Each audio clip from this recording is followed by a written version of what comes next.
మెదక్ జిల్లా చిన్నశంకరంపేట మండల కేంద్రంలో ప్రభుత్వ జూనియర్ కళాశాల విద్యార్థులు అవగాహన ర్యాలీ నిర్వహించారు. తెలంగాణ రాష్ట్ర ప్రభుత్వం ప్రతిష్టాత్మకంగా చేపట్టిన స్వచ్ఛదనం పచ్చదనం కార్యక్రమంపై ప్రజలకు అవగాహన కల్పించడం కోసం మండల కేంద్రంలో భారీ ర్యాలీ నిర్వహించారు. సీజనల్ వ్యాధులు ప్రబలకుండా ప్రజలు పరిసరాలను పరిశుభ్రంగా ఉంచుకోవాలని, దోమలను నివారించేందుకు కృషి చేయాలని పిలుపునిచ్చారు. రాబో తరాలకు స్వచ్ఛమైన గాలి, నీరు అందించడం కోసం ప్రతి ఒక్కరూ మొక్కలు నాటి వాటిని సంరక్షించాలని పిలుపునిచ్చారు.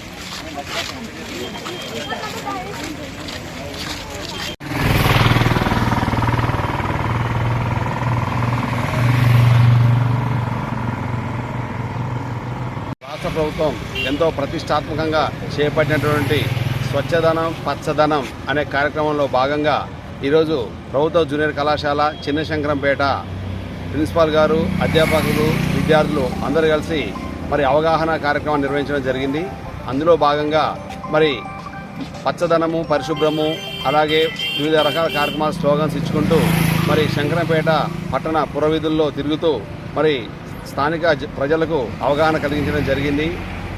ఈరోజు చూసినట్లయితే రాష్ట్ర వ్యాప్తంగా ఈ కార్యక్రమం ఎంతో ఘనంగా నిర్వహించడం జరుగుతుంది. ముఖ్యమంత్రి గారు వారి ఆదేశాల మేరకు మంత్రులు, ఎమ్మెల్యేలు, ప్రజాప్రతినిధులు, అధికారులు, అనధికారులు, అలాగే పాత్రికేయులు అందరూ కూడా ఈ యొక్క స్వచ్ఛదనం పచ్చదనటువంటి ఈ ప్రభుత్వ కార్యక్రమంలో పాల్గొంటూ ప్రపంచంలో అనేకటువంటి ఉపద్రవాలు వస్తున్నాయి. వీటన్నిటి కారణం కేవలం మొక్కలు లేకపోవడమే.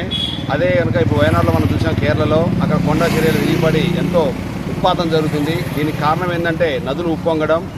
నదులు ఉప్పొంగకుండా ఉండాలి అంటే పచ్చదనాన్ని పెంచినట్లయితే ఆ గ్రావిటీ ద్వారా ఆ యొక్క కొండల చర్యలు విరిగిపడకుండా, నదులు ఉప్పొంగకుండా అవి కట్టుబాటు చేస్తాయి.